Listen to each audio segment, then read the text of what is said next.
Hi everybody, I am going to talk about very painful condition which is related to periods.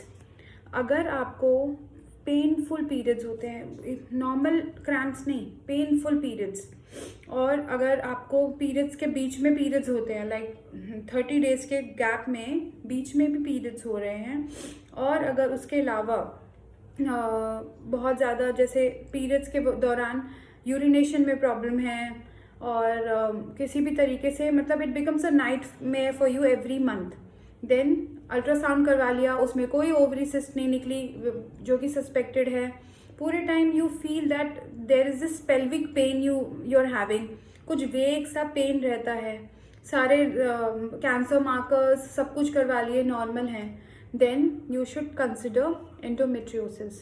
May be you are suffering from endometriosis, और इसका जो diagnosis है वो ultrasound में नहीं बन पाता है. इसका अल्ट्रासाउंड डायग्नोसिस बायोप्सी से बनता है.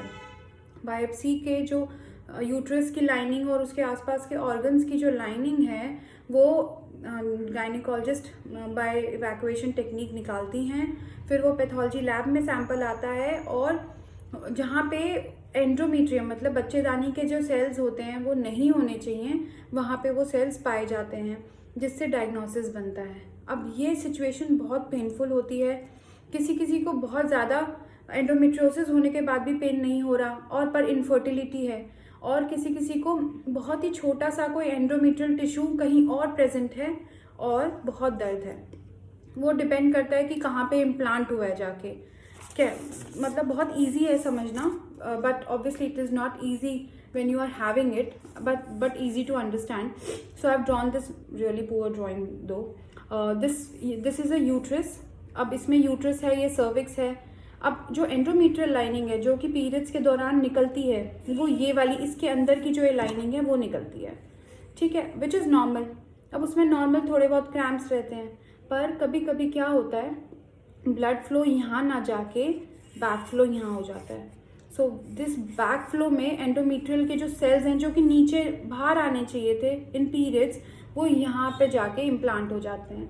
यहाँ पे ट्यूब में, ओवरी में, कहीं भी वो इम्प्लांट हो जाते हैं जाके, और उसकी वजह से क्या होता है, एंडोमेट्रियोसिस. तो एंडोमेट्रियोसिस का मतलब क्या हुआ, जो एंडोमेट्रियल सेल थे वो वहाँ पे जाना जहाँ पे उनकी ज़रूरत नहीं है.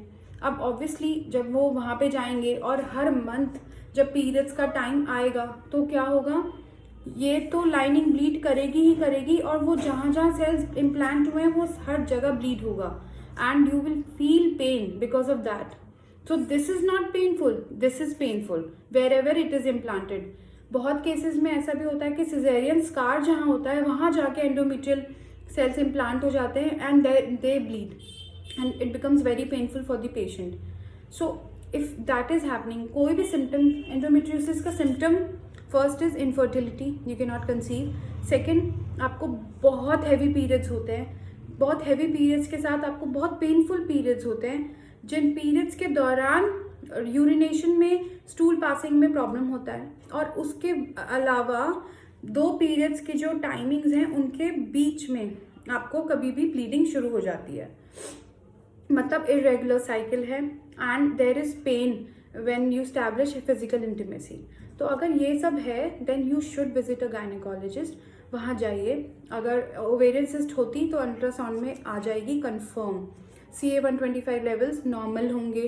अगर एंडोमेट्रियोसिस होता है तो बहुत बार नॉर्मल भी होते हैं, तो it can be very misleading for gynaecologist also, and you keep on changing doctors. It's so very easy is histopathology, biopsy.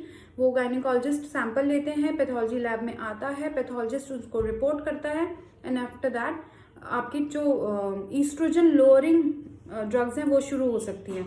Medicine तो तब होंगी ना जब डायग्नोसिस बनेगा. तो ये सारे सिम्टम्स हैं, अगर ये हैं तो then you should consider endometriosis as one of the reason, and then go for the further consultation.